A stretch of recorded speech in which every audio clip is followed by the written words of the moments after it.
Since that night, I was a little busted up, but going into this fight, it was a lot of thing to battle against. But can play out pretty good. At the end of the day, I made my point, so that's what mattered the most. When they call your name and you walk out, what's your mental game at that? Like, what are you thinking about? At that time, I'm thinking of winning the fight. I mean, you have nothing else. But I was also like little, like, oh, I hope I'm gonna be fine. I couldn't stop thinking about my knee though. It was very like strong mentally to fight against that. Basically, like I last saw a doctor on Tuesday, and he was telling me like my recommendation once again is for you to call off the fight. Like, thank you for your time, for your advice, but I think I'm moving on with this. Then that was the last moment. As soon as I said that, there wasn't another option anymore. It was like, you're going to fight.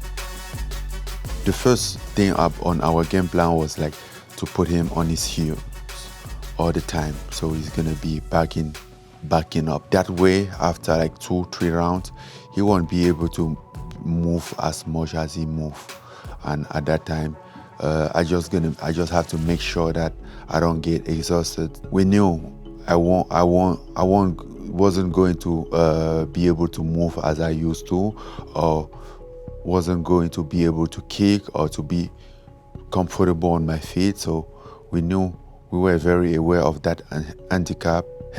So being on the ground was the place that I wasn't concerned about my knee being getting buckled or something, because the doctor was clear that if I stick in my leg and take a kick, it could be irreversible because my kneecap might move or something like that. You just threw it hard down into the mat. How did that feel?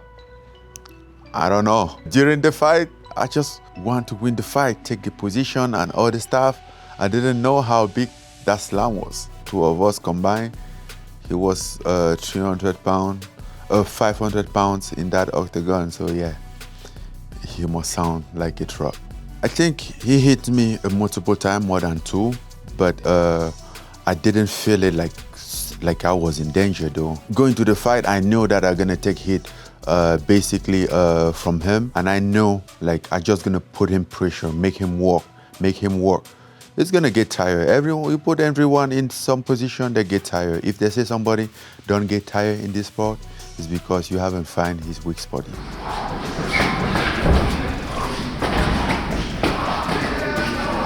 The weak spot, and which I hoped before the fight, was that he really listened and believed to what they were saying in the media. He did believe that everything that the media was saying was true at some point, and that's why even at the press conference or at our face-to-face, I'm like, I really like you. Don't just let this get in your mind. And not only for this fight, because what would happen if he won this fight? Then they will keep telling him the same thing until he faced the same situation with somebody. He's fast, he's this, but remember, you don't usually get in the UFC until fight for the title without fighting a wrestler. That's the rule. In this case, he seems like he was protected. They was protected him, and that was just hyping his striking style. This is not a striking game, this is a fighting game, which include everything.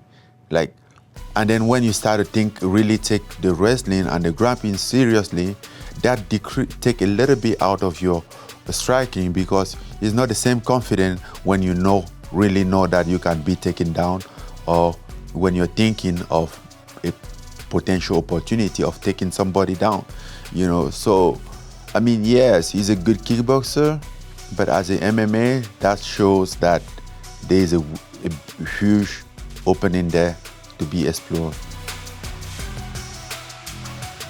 The media hype around this fight was phenomenal. It was huge, massive. The UFC was definitely behind this, because they want to go to France and they have this French guy, they find the narrative, build this story of the new version of the revolution of MMA, as they say, against the guy that just has knockout power. There was a lot going media-wise. I think this was built up like a good and the villain. You know, the modern time and the vintage fighter or something like that. They will do anything in their power to promote a fight, you know, to get some dime. But at the end of the day, all this goes away and the people remain. And I didn't really want to let that distract me, because that could have been a lot of distraction. Going to the first round, I knew for sure that he's 2-2. Basically, like after the third round, I saw that he was broken. So by that time, I think I kind of like suck his energy. I'm like pretty good. By just seeing him being broken, I'm like, I'm good. You know, I feel a different type of energy. And going to the fifth round, I knew. Because of all the things that this fight stood for, everything that was around, all the narrative around this fight, this is definitely like the most meaningful fight in my career. Like even the reason why I fight for, like, why did I, like 3 weeks after the fight, had a grade 3 MCL torn with ACL damage, MPFL, and then didn't call out the fight? Because the reason that I was fighting was just so big that I couldn't just give up because of a knee injury, unless I couldn't walk at all. This fight was more for a purpose, you know. It was more for my principle. Like, I'm holding my ground. I'm not backing down regardless. I'd rather die here on my feet than live on my knee.